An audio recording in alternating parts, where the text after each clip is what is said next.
Para el momento de esta Asamblea General hay 4 millones de migrantes y refugiados venezolanos. Este es el flujo migratorio más grande de la historia de la región.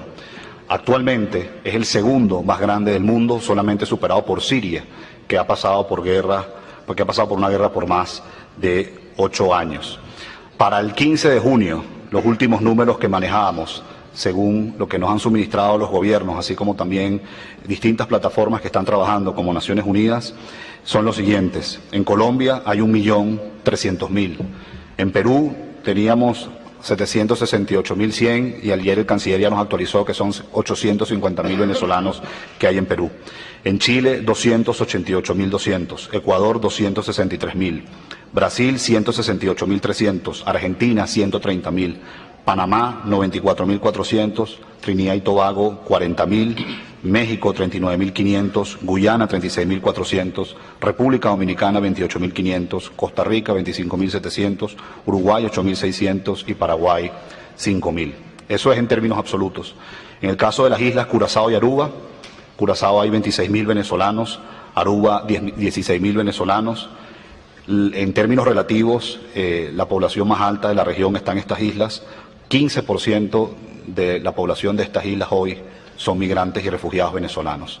En términos absolutos, como ya decía, Colombia es el primer país con migrantes y refugiados venezolanos, seguido de Perú, Chile y Ecuador. Y hablando de estos 4 países, hoy reúnen el 67.5% del total de los migrantes y refugiados venezolanos. Entre Colombia, Ecuador, Chile y Perú estamos hablando de 2.700.000 migrantes y refugiados venezolanos, 67.5% del total a nivel mundial. Cuando nos vamos solos a la región estamos hablando de cerca del 90%.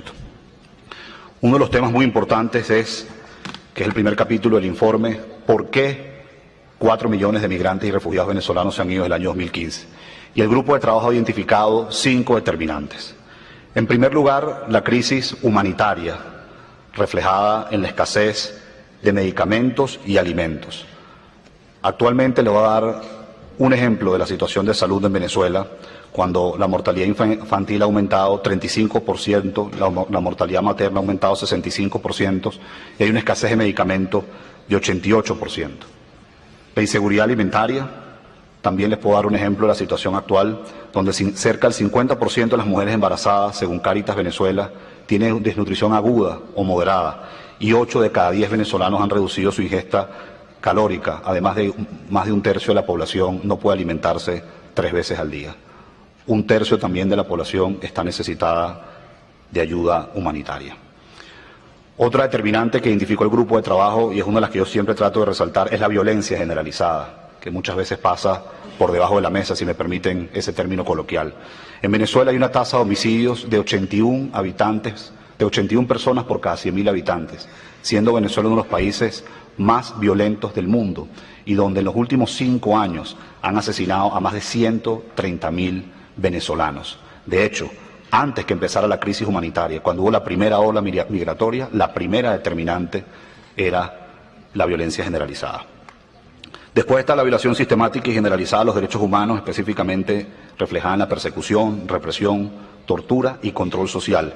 Desde 2014 hasta la fecha se han registrado más de 15.000 detenciones arbitrarias. La quinta determinante, el colapso económico. Una inflación en el año 2018 que fue más de 1.300.000% y que este año 2019 está proyectada en más de 10 millones%. Esas son las 5 razones por las cuales hoy los venezolanos huyen de su país, demostrando de que esto no es una migración ni económica ni voluntaria, sino una migración forzosa. ¿Qué tan desesperada tiene que estar una madre cargando a su hijo o una persona de tercera edad para caminar miles de kilómetros por el continente hasta llegar a una ciudad que lo acoja? Ese es el caso de los caminantes, donde incluso ha habido momentos, según ha detectado el grupo de trabajo, que 1.000 caminantes recorren las calles diariamente. ¿O qué tan agobiante debe ser la situación en Venezuela para que muchos tomen lanchas, peñeros o botes para llegar a una isla del Caribe? Para el día de hoy, en el último año, el grupo de trabajo ha registrado que al menos 101 venezolanos han fallecido tratando de huir por vía terrestre o vía marítima.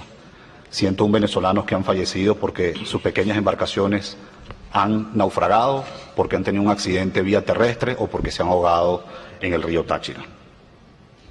Nos preocupa también la situación de la frontera de Venezuela con Colombia, donde, según testimonios de los migrantes y refugiados venezolanos que pudimos entrevistar en nuestras visitas a Cúcuta, a Villa del Rosario, nos comentaban que hay puntos de control instalados del ELN y de los colectivos, específicamente en el estado Táchira, en el estado Apure, en el estado Zulia, donde al menos se cobra $1 por cada venezolano que entra o sale del país.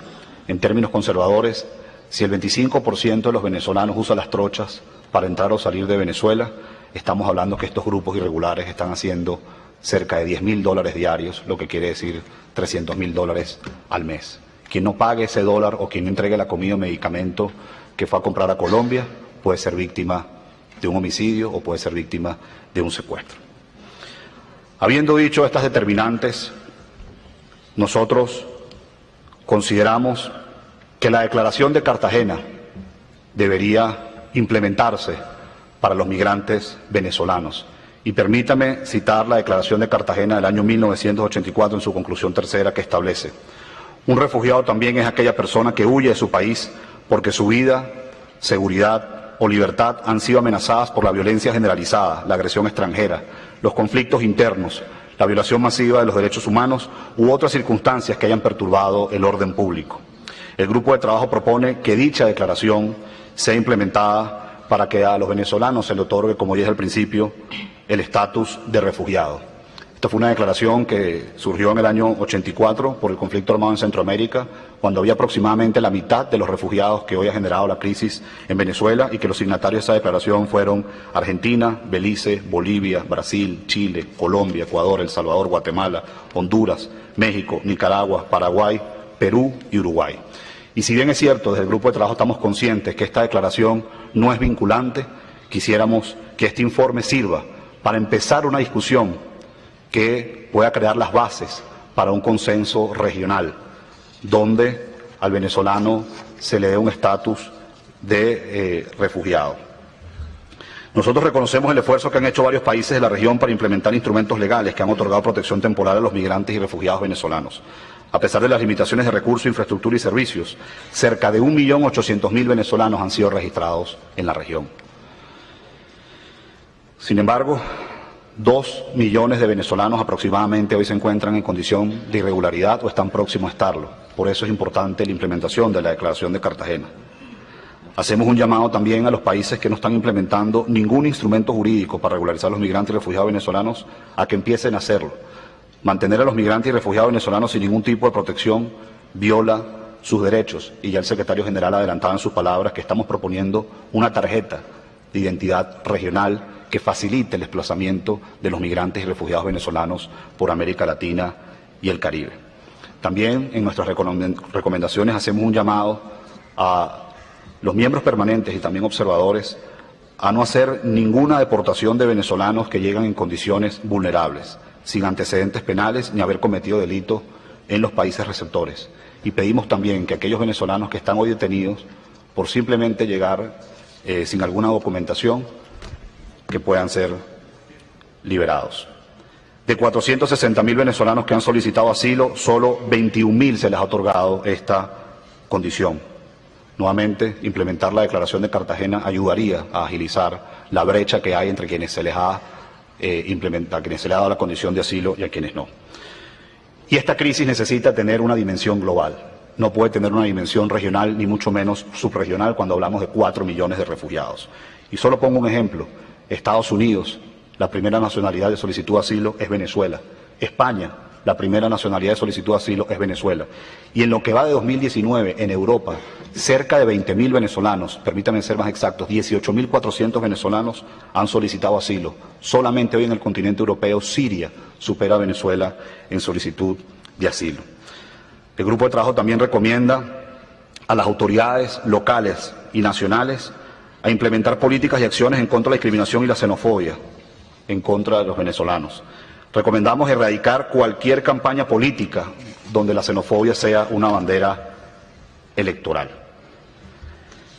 En el caso de cooperación económica, que es sobre todo lo que va a abarcar el doctor Bahar, yo solamente les puedo adelantar que estamos sumamente preocupados porque Naciones Unidas anunció un plan de respuesta para principios de este año donde solamente se ha podido recaudar el 21% de la meta, es decir, 158 millones de dólares, habiendo una brecha de 579.5 millones de dólares, es decir, casi el 80% aún no se ha recaudado y ya culminó el primer semestre del año. Eso no solo afecta a los migrantes y refugiados, sino evidentemente quien más afecta es a los países receptores que tienen limitaciones de infraestructura, de servicios y presupuestarias.